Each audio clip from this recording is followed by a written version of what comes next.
Знаем всички, че на нас се падат много задачки, които ние сме двигателя и това е истината. Двигателя на това семейството, децата и така натам, но това защото природата така ни го е дала. Въпросът е, че за земеделието има различни типажи жени, бих казала, аз поне за себе си съм си ги откорила, такива, които просто помагат на своите съпрузи, нали, на мъжете да си вършат работа, да им е по-леко. Семейно стопанство. Други са предприемачи, жени.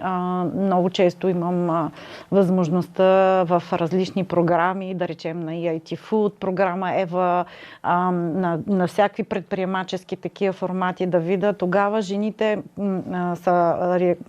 работят по друг начин, защото те искат да покажат, че могат и успяват да са иноватори. Тоест, това са друг вид жени.